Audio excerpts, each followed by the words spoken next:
Well, hello and welcome to the latest Historics Auction Vodcast. I'm Vicki Butler-Henderson. To my right is auction expert Mathew Priddy, and to my left is YouTube darling Tom Exton.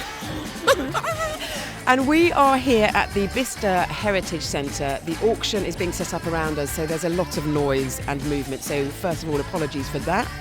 And then a quick run-through of what we've got coming up. We have got the best of British. We look at some desirable and not so desirable British-built machines. I quiz the boys' knowledge on all things British. We look at fast Fords and are they still going strong? And if a car has got a royal connection, how much Wonga does that add to the price? Are we ready to go? Correct, yes. Right. Tom, hello. When I say best of British, what do you think about? What springs to mind? Range Rover. Oh, okay. I don't know about best, but British. Yeah. Something made in Germany, is it? Well, this is the thing. When does something become best of British? Because does it have to have a British owner, or does it have to be built in Britain? See, it's brands versus the actual mechanics, isn't it? So obviously everything's changed recently, and all the best British brands have all been snuffled up, and they're owned by manufacturers from all over the world, and they're making use of it. Range Rover, Aston Martin, Mini, the whole lot. Yeah. So for me, to be best of British, you've got to be made in Britain. You've got to be a full British brand. So when you say full British brand, then you mean just made in Britain, but not quite have a parent who's British? Yeah, so I think that puts it back to classics and makes, and there's only a few then, because obviously once you get to this modern stuff, don't get me wrong, it's a British brand. The reason why it's cool is because it's ultra cool. The reason why, Aston Martin's so cool is because of James Bond. It's that Britishness that sells them. The reason why BMW built Minis is because everyone wants the cool Mini. Yeah. But it's not really, is it? Underpinnings, it's just a foreign car with a British brand. So to me, to be best of British, it's got to be made here, a British brand, and nothing to do with anyone else outside of these lands. Conversely, for me, I'm the opposite. I'm a sucker for marketing, sucker for branding. If it's got British branding on it and it's a British brand, there could be nothing British in it whatsoever. I still like it. We just need a badge for you. I'm a complete muppet, basically, when it comes to that. Do you know, when it comes to oil, like for cooking oil, there's a brand that's got a British flag on it, and I buy it because it's got the British flag on it. We're the same. Suck it in, straight away. But it is a large part of what works, isn't it? Because obviously, if you look at a Range Rover, and Range Rovers are the prime example of people buying because they're a British car, and people flock to it because it's just seen as that sort of gentleman's version of a luxury car. But why? But is it any better? Yes, perhaps because people are spending a lot of money on when them they now. work, yeah. Because as my father always says, Land Rovers, Jaguars, they've all got the same thing, a sense of wanting to go home, which is why they always break down. Oh, that's quite sweet. So like a Labrador, yes, with a broken leg. Yes, it just wants to go home. That's what it is. That's why they put warranties on them. That's a leash. But yeah, I think everyone's seduced by it, isn't it? It's the reason why car manufacturers spend so much money on this marketing. And we live in the UK, so we obviously really get it. But it obviously works across the whole of the world, and people will cover a British car. But for me, no. If it's a proper British car, it was built here. Something like Austin Healey's and and even the older Aston Martins, the hand-built cars that were built properly here. That's a bit more British. Yeah. And then you've got these smaller manufacturers that have cropped up, which is very British. The sort of shed build. The Avanta that we've got here, which was just someone's thought of an idea, they've designed it. Oh, sod it, we'll throw something from there. It's a V8 engine probably from the States, but it's done here. It's done in our very British way. So this is a two-seater Avanta, and Yes. that Anstead has been involved with. Who Kevlar bodied, sounds incredible. We had it here a couple of weeks back when Tom didn't bother to turn up. Yeah, where I'm were a busy you? guy, mate. Honestly, I don't know. I don't want to make something up on the spot, but I just couldn't be bothered. But it didn't Making a sound cake. amazing. It was in here, there was nothing else in here. And it sounded incredible, very lightweight. Yeah, It was something. really But fab. that sort of thing I love. That's very British too, isn't it? Well, I think this is very good. One of the reasons why we're here at Bicester Heritage, because dotted around this old sort of war airfield are lots of little cottage industries of people, engineering or mechanics or maintenance. There's a gin shop, a brewery shop. There's all sorts here, which is lovely. Proper British. I was asking industry. if we could do the podcast in the gin shop, but I thought a bit early. Oh. bit in a distillery at 9 o'clock in the morning is dangerous, isn't it? If you were given the option of SUVs from Japan, Germany and Britain, where would you go and why? I'll just get a Range Rover, I'm afraid. And I just keep why saying is Range it? Rover, that's all I'm going to say on this podcast. I just love them. I just think they're fantastic. I think they're a true British institution. I think they're an icon, and they're not without their foibles.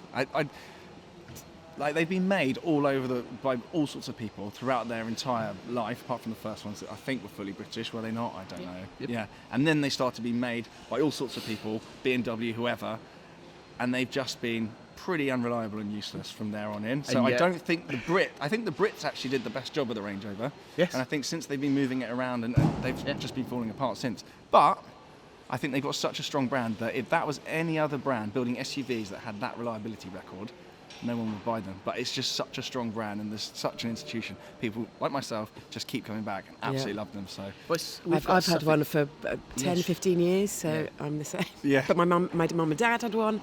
So it is something sort of, it's like putting on a nice comfy coat, isn't it? I love it. It's like my front room. Yeah. In fact, I'd rather be in my Range Rover than my front room. My front room's a tip. But yeah, love it. So there's a Suffix D here, and yeah. in very much that's when they were really properly built. Yeah. But they were very robust. The idea was it was a luxury car you could still wash out. Yeah. What You year still is the put Suffix D one? Oh, I knew you were going to ask me 90s? questions. I Early? think no, it's. Should we have a quick look? Let's have a quick look. Yes, there you go. In our lovely let you- historics catalogue. But yeah, it's fully restored. I think it's £80,000 worth of restoration work. Wow. It is I think I saw that driving around when I came in. Yes. Lovely bit of kit. It's a 1975. 1975. Yes, Ooh. lot 209. It is absolutely stunning. And that was back when, and to my point, when they were properly built. But you're right, at that point they were quite robust. But then in the same sense, we still buy or see people buying the Defenders. Because Yes. they are so incredibly popular Yeah. and probably Yeah. going up in price again. So What's there we the are. money on that? That's That the is one. lovely, isn't It it? is, isn't it? So that's 62 to 78, which is Okay. less by some shot, less than it would have cost to get to that condition. Yeah. We'll have a Yeah. look at it later. It's Yeah. absolutely stunning. TVRs is another classic British company. That also breaks down, yes. there's a trend here, isn't there? And we have got a couple of TVRs in this one, in particular a Griffiths, which has taken my eye, 5-litre V8. And I always used to say about any TVR, it's just a chassis with a V8 engine and you just strap yourself in and have a hoot. There's not really any sophistication about them. They're just fun and unashamed fun. I find it amazing that it was ever deemed sort of a full manufacturer, because it's still, everyone you get, you think isn't this a shed business because of the way they're built, but unbelievable fun, frightening fun, especially the ones where you couldn't figure out how to get yourself out of the car. Yes, I can't remember. Is it the Griffiths or the Cerberus? I It can't was remember. the Cerberus where And you they, you didn't know where the button to let you out the doors. Don't were. try and wedge me in one later. I've got no idea. I can see the clock throwing and thinking we're going to shove him in one. And it got quite warm, that engine, so also a fire risk was something you wouldn't know how to press the door button. I think you ended up having to press a really tiny little button up somewhere to do with the door mirror or something. The trick is always know where the sort of relief pulley is, because it was also operated by battery. But this was in the 90s when everything didn't really work. So it was a push button under the wing mirror, open up the door, and inside was a button that was hidden, because that's what TVR did at that time. The interiors were amazing. But imagine the designer going, I know, let's just trick everyone in here. This will be such a wheeze. you can get in, you can't get out. They should have used that as a tagline. So what would be your favourite of all time British car?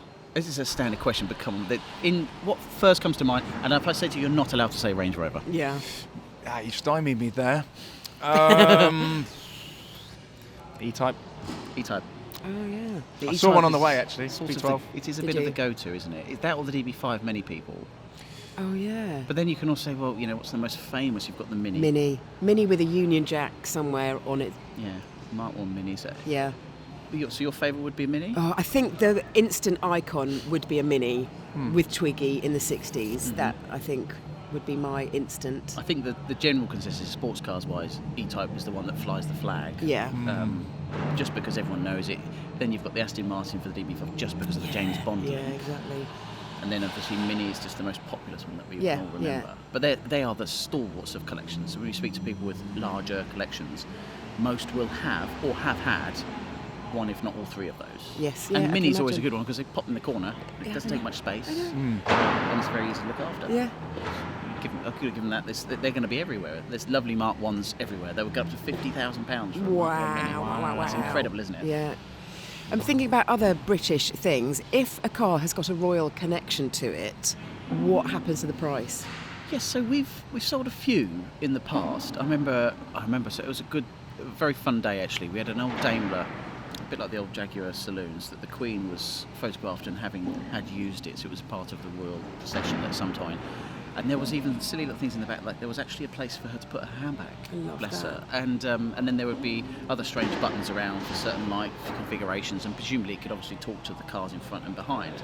And I recall quite a funny conversation with the client at the time, and we said, well, we need to take some photos realistically. We're near Windsor where headquarters are, so we said, we'll take some pictures around Windsor, which is not really allowed without permission. So what we do is drive up the high street, park it up front, duck, we'll get out quickly and take some photos, and with a bit of luck no one will tell us off. So exactly what we did, drove up Windsor High Street and sort of did a quick turn right out front across the high street, right in front of the castle. He ducked down, we jumped out and got 3 or 4 pictures before very quickly someone with a gun turned up. Exactly. Off with his head. Yeah, exactly, so we did that. But that, from a car that would have realistically been worth £3,000 or £4,000, because someone of significance had actually owned it and been pictured in it, I think it made right up to £20,000-30,000. Wow. That said, I mean, bear in mind, there's lots of cars that the royal family do own. Yes. And you know, with the funeral yesterday, you'll notice that Jaguar Land Rover supply them with lots and lots and lots. So it's not as easy as saying they're all worth a certain amount of money. Her old Land Rovers are quite keenly sought after. The ones from Balmoral, especially because it was a real favourite of hers, Land Rovers. And then, of course, you never really see the big Rolls-Royce Bentleys and so on come back to market. They're very closely guarded. Bentley did a new limousine. I don't know if you saw that in the procession. There was 2 of them in that amazing burgundy colour. Amazingly, Charles seems to favour, which I quite like, the older Bentley. He does seem to favour that one. But presumably the more modern one is slightly easier to jump in and out of and keep yourself cool, because obviously they're wearing that regalia. But the price-wise, yes, if it's genuinely one of the significant royals, King, Queen, one of the princes, and it's been used well, it will always have an uplift. And incidentally, and you'll probably remember this only for a couple of weeks ago, an auction sold a car of Lady Diana's. Yes, the black Escort. Made an absolutely stunning amount of money. Yeah. And I know that we've seen the Audi 80 of hers sell well over many years. First time I've seen was it an RS Turbo? Yeah. And it was astronomical money. So there's still that provenance link. It's very difficult to put price on provenance, and I've told this to many clients. You can't necessarily put price to it, but if you price the car well and the provenance is well sought out, it's just going to go through the roof. We have a car in this auction, don't we, that's got a tenuous link. Yes. The irony is we consigned this 6 weeks ago. It was a Daimler Ds420, so quite often used as carriage cars when you see the processions. And it was used in the Crown, the Netflix series, The Crown. TV show. Yeah, that'll do it. Yeah, which is all about the royal family. It's quite good. I've watched it. And this car was one of the cars. And got a little video showing which car it was. And of course, just by chance, this is all transpired. So news agencies calling us asking about it. But it is a tenuous link. But it possibly see a little bit more money just based on the fact that people have that fondness for the royal cars. Yeah. Absolutely. But then, on your Range Rover topic, I mean, that is pretty much all you see them in now. It's Range Rover after Range Rover. Good marketing. But honestly, that was all. I mean, that wasn't all I was thinking, but a large chunk of it. I was looking at the cars. I was thinking that is a real thing for JLR. And I think the actual hearse was some sort of Jag, wasn't it? Yeah. But they also supply all the cars for the Windsor Horse Show. Oh yes. They're very well connected with that. There was that Mercedes, the original Mercedes that ferried her out of Balmoral, an E-Class. Yeah. I mean, there are German links in the royal family, so I guess there's kind of some sort of something there. There's not as much thought put into it as you can. I know that when she's in the King was in Belfast, for instance, he was in an armoured BMW. But it's not quite like this, the Beast. Oh, which yes. the US president has. That comes Joe across Biden's. Literally in a plane, and he will only ever be in the Beast. The carbon footprint on that. Yeah. Oh my god. I don't think we're quite as mad with that in this country, but they do tend to stick to their specific cars for dignitary area. Now, you mentioned Princess Diana's RS, we have massive congratulations to say to you for predicting last auction's success with a Focus RS, a Kermit green one, doubled its original money. Yes, which we sort of tongue-in-cheek thought it might, but it shows I do know a little bit. Not a lot, but a little bit. Yeah, doubled its money. So how much did it go for in the end? Was it 50 grand almost? It was just shy of £50,000, wasn't it? It was an incredible amount of money. And the irony is we've got another Kermit Green Focus RS in this sale. More miles, but low owner, immaculate, absolutely stunning again. And also I know someone that recently has been in the market for one. Don't look at me. It's me. I was going to say, I'm done. Yeah, it's me. I was very lucky enough to buy a Ford Focus RS Heritage, which was sort of the last run out in orange, only 50 made. So I had that, and then... It's kind of orange? Very similar. Yeah. Yes, very similar. But then I had to let that one go, and so I've been needing to have that popping, banging noise when I drop the kids off at school, just at very low mileage. Absolutely essential. So I have actually now got another one. Scratch the itch, another one. Oh, you bought? I was going to say, can you bid on your own thing? Can you bang the hammer and bid and exactly, handle yourself? Exactly, because I'm up on the rostrum at the weekend. No. Can I not? Right. Well, then all eyes then on this one to see how it goes. As you can see, we're a bit truncated for time this time around because we couldn't work yesterday, so it is all go.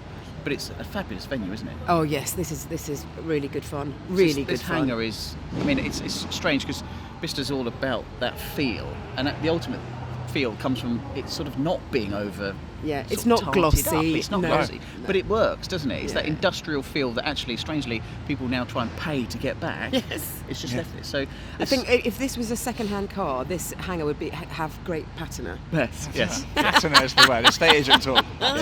So yeah, it's set up really well. All cars inside. We're getting the red carpet down now. Look, see that? So 165 lots, is it? So and lots of motorbikes as well. There is, yes, yeah. There's a whole collection of motorbikes, which I'm sure you'll have a quick look at later. I know. Well, a Suzuki GSXR 750 has kind of got my name on it. But anyway, time for a quiz, I think. Are you ready? Oh, good. So Tom's usually great with these. Yeah. Brilliant. Right, this is our Best of British quiz. Okay, and we are obviously pretty much in the heart of the UK, heart of Britain, Heart of British motoring. heart of England, maybe Oxfordshire. Would you say that? Close enough. Yeah, but everyone else will tell us we're wrong. The risk of offending everyone. Yep. Best place in Britain. I didn't say best. Right, which motorsport and advanced engineering group is based just 16 miles north of here? Alpine F1. No, it's not. I mean, potentially, but no, that's not British, are they? Not, they are nearby. Pro driver up the M40. Yes! Yes? Yes. You always notice them when you're driving up. Exactly. Driving. Pro driver on the M40, just look left on your way north, and there they are. Yeah. Oh, number 2. Pro Drive ran a team in the inaugural Extreme E Championship last year, but for which British person? Oh, God, now you've got me. Hamilton's got an Extreme E team. I was going to say yes. Is that true? Yes. I got it right. That was so designed for you, that well question. Well done, Tom. Perfect. What was Lewis Hamilton's first road car? Ooh, was it British? Oh, you know what? I've seen something on this before. I've got no idea. It's really worth a guess. Ford Fiesta. British. Oh, I don't know. You go on about Ford. Was it a I'm Mini? going to go now. Yes, it was a Mini. It was a Mini? A Mini, yes. Yeah. Brilliant. Can you imagine what you could do in a Mini now? Or how much that Mini would be worth? Yeah, it is. Where is that Mini? There's some provenance, isn't it, surely? I bet his father's got that he's tucked probably away. got, yeah, His exactly. father's got probably, a bit of a, he loves a bit of his classic cars. I bet he's got that tucked away. I have to get hold of him. I saw them, but it's a complete tangent. I actually saw them arriving at Silverstone for the British F1, and they arrived in a C63, not the Black Series, the 507. Oh. And I thought that's a really cool thing to yeah. know. Not a new one. Yeah. Anyway, that's completely irrelevant. No, it's lovely. That's my input. Well, great. Keep inputting. Which car is made 20 miles south of here? South of here, isn't it? British built car. Do-do, do-do, diddle-do. Boo. No. Really worth a guess. Really just worth a guess. Minis. Yes. Yes. Is that? The Oxford branch. Yes, of Yeah, course, yeah. Bravo. Thank See? you. You did Nailing really it. I am well this smashing it. week. So next one, just Mini. First Yeah, out. yeah, just say anything. Okay, there are TVRs in this September auction, but why was TVR originally called TVR? What does it stand for? Definitely silence. Mini. Worth a shot. Lewis Hamilton. No, go on. No? No. It's short for Trevor, TVR Trevor, and the chap who is the founding owner is Trevor Wilkinson. And that's where it came from. Trevor. That's Yeah. the most Isn't it? unglamorous I know. name for a car. I will never look at a TVR the same way. Yeah. Do you know what? That's in all these years, I've never come across that. I've never thought about. I've probably even written it before in a prelim and not really thought I've got my head Yeah. around it. But I remember I did a big TVR special when I worked on Top Gear, and I remember the first time sort of looking through the archives and everything and going, it's named after Trevor. Hello to any Trevor out there. We love your name. Good name. it does sort of ring true with some of the ways it's Trevor in a shed, isn't it? Yeah. That's really what they said. And they just sort of marketed it. We're talking about just marketed by the car Yeah. manufacturer. Yeah. Someone's ordered another one. Get a cup of tea on the go. Trevor? They were building a new Trevor, weren't they? Oh, And then it kind of like comes up and then it's like almost going to launch a car and then nothing happens and then it's owned by a conglomerate I'm now, always I think. amazed that they don't rekindle these brands more often. I think there's probably legalities around it, because why not be able to just buy a brand and associate it with your new car? Because ultimately it's easier, isn't it, than creating a whole new strange name or... Dave Tommaso have done that. Yeah. And that new thing's unbelievable. So yeah, I think someone tried it with TVR, but I don't know. I'm hopeful that it will burst out because I have got a lot of love for Can you TVRs. imagine a new Austin Healey? Well, exactly. I mean- Yeah. But it's just straight away money.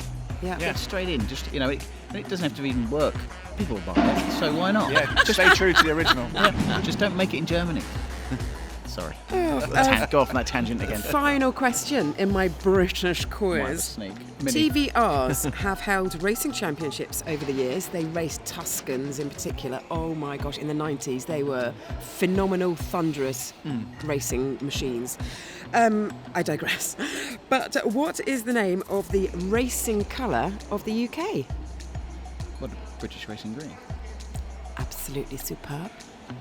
Is that the right answer? Also, that was too easy. Have I got this completely wrong? And on a colour chart, marks another extra mark if you get the actual number of the colour chart.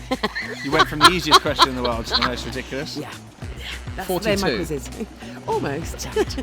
We should have been closest to pin.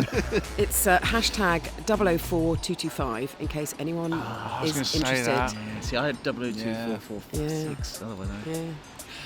Otherwise, Thomas, what is going on in the world of the Exton at the moment? What are you looking at? What have you just bought? I'm actually selling, and yeah, I'm getting out of a couple of things.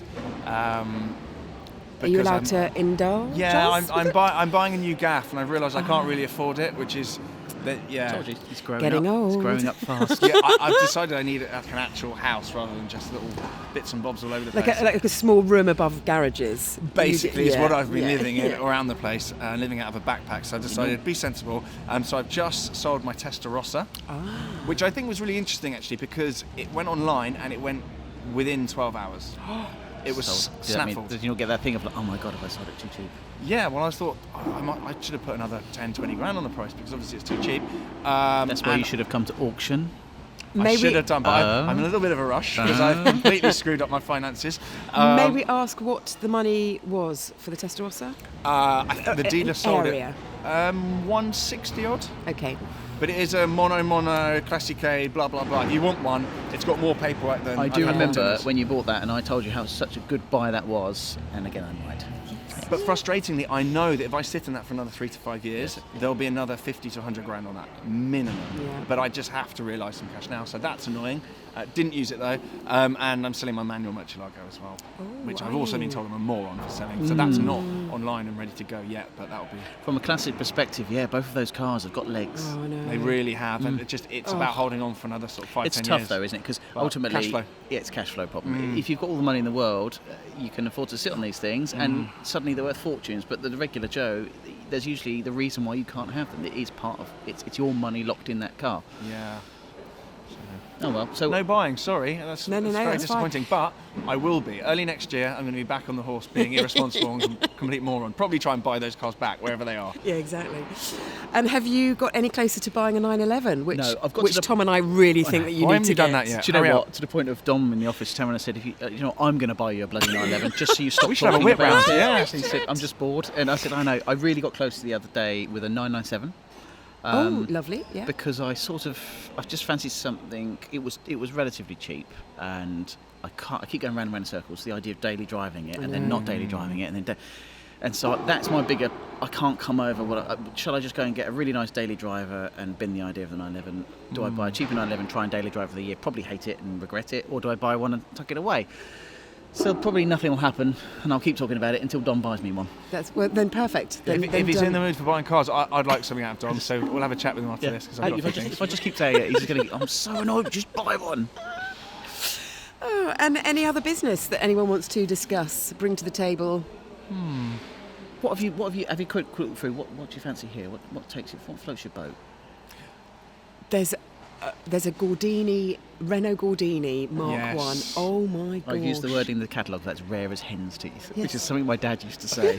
But it is, you find one. It's not. So it's a Mark 1, so non-turbo Gordini. Have you seen the seats? Yeah. Oh, they're amazing. That's a real.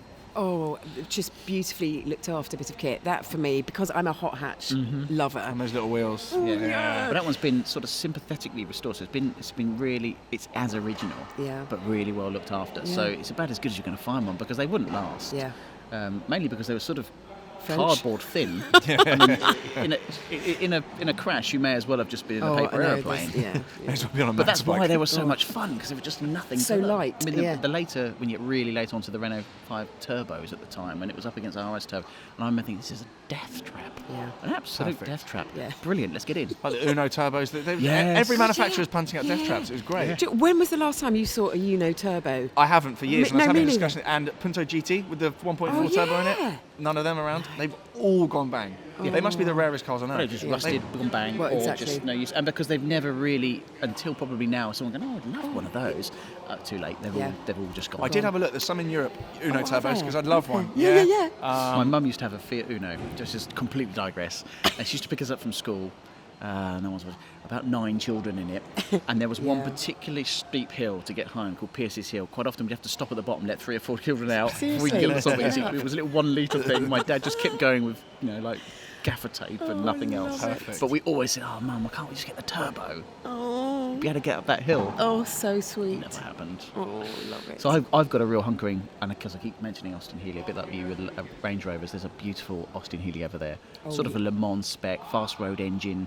I think it's about sort of, what was the price? I did write it down. 58.68. It's quite a lot of money for a big engine Healey, but it is epic. Yeah. I'd love that. I'd love to do that. And we spoke about the North Coast 500, the Scottish Road with Dan in our podcast last time, and that would be spot on. Yes. Absolutely spot on, because you'd have to work for it. You really would have to work for it. You'd know you'd done it. Yeah. And it'd be rewarding to come out and look at it every morning. Yeah. And then you'd put it away at the end of it and go, thank goodness for that.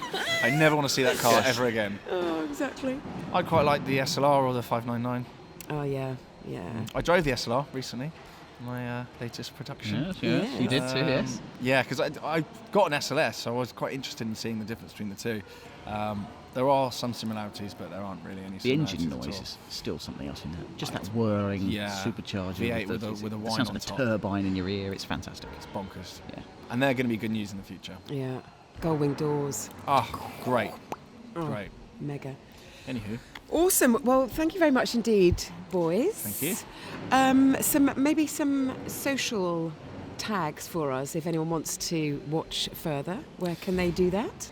they can do that on this YouTube channel. If you're watching on the camera here, make sure you subscribe so you don't miss any future episodes. And there are also all the cars you see behind us. There are little video details that go on those, which are fantastic. And also follow on Instagram as well, because a lot of the lots before the auctions will get put up on there, so you get a sneak peek.